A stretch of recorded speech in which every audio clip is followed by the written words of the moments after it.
আল্লাহর শানে এত বড় বেয়াদবি, তাকে তো প্রকাশ্যে হত্যা করা জায়েজ, ভণ্ড বাউলকে।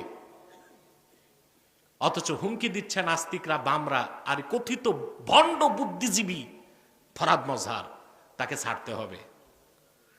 ছাড়া তো যাবেই না, সরকারকে বলছি তাকে গ্রেফতার করেছে, এবার তার সর্বোচ্চ শাস্তি মৃত্যুদণ্ড কার্যকর করতে হবে।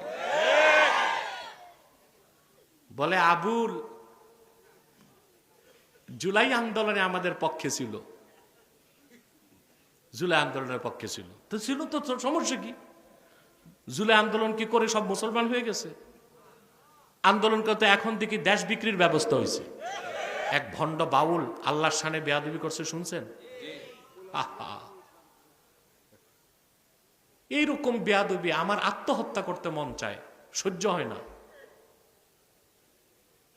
কিছু করতে পারি না, এই ব্যথায় আত্মহত্যা করতে মন চায়। যদি আমার আত্মহত্যা জায়েজ হলে আমি আত্মহত্যা করতাম, কিন্তু আল্লাহ তার রাসূলের শানে বেয়াদবির কথাটা শুনতেও বেয়াদবির কোনো কথা আমার বরদাস্ত হয় না। এই ভণ্ড আবুল সরকার বাউল, এই বাউল নামের ফাউল জাহান্নামের কুত্তাটা আমার আল্লাহর শানে যে বেয়াদবি করেছে, আমি তা মুখে উচ্চারণ করার সাহস রাখি না। আপনার তার ফাঁসি চান? আমরা তার ফাঁসি চাই। ভণ্ড ফরহাদ মজহার, ও আস্তিক কি নাস্তিক আমি জানি না, তবে ফরহাদ মজহার মুসলমান না, কাফের। সে হুমকি দেয় আবুল রে গ্রেফতার করা মানে আমাকে গ্রেফতার করা। বেটা ফরহাদ, তুমি কোন বাংলাদেশে? তোমারে গ্রেফতার করলে কে কি করবে বাংলাদেশে? বাড়াবাড়ি ছেড়ে দাও। ভণ্ড বুদ্ধিজীবী ফরহাদ মজহার, তৌহিদি জনতা তোমাকেও রাজপথে পেলে কোদাল দিয়া দাড়িগুলো চাইছা জুতা পেটা করে বাংলাদেশ থেকে বের করে দিবে তোমাকে।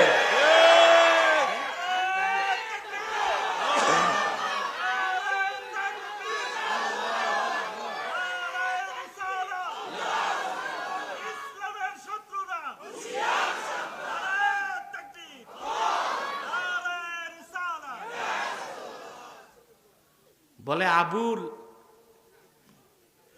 জুলাই আন্দোলনে আমাদের পক্ষে ছিল, জুলাই আন্দোলনের পক্ষে ছিল, তো ছিল তো সমস্যা কি? জুলাই আন্দোলন কি করে সব মুসলমান হয়ে গেছে? আন্দোলন করতে এখন দেখি দেশ বিক্রির ব্যবস্থা হয়েছে।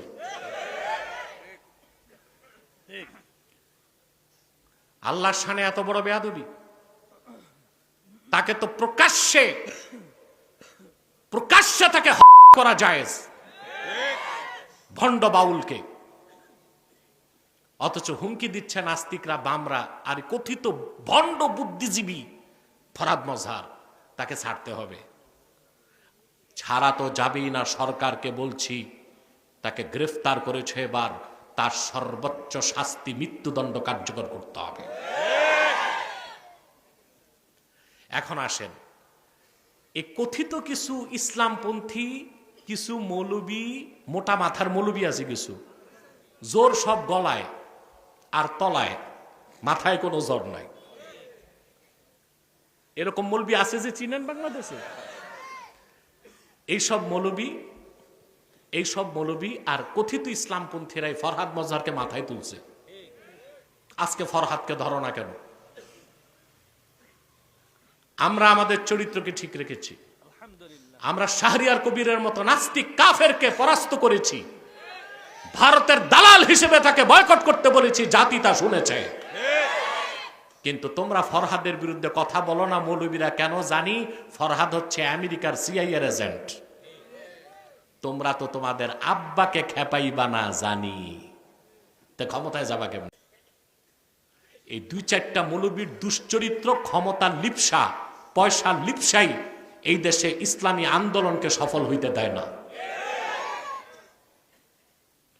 সম্মানিত সুধী, বুদ্ধিজীবী, ভালো ইমানদার বুদ্ধিজীবীকে আমরা পৃষ্ঠপোষকতা করি, ঠিক না?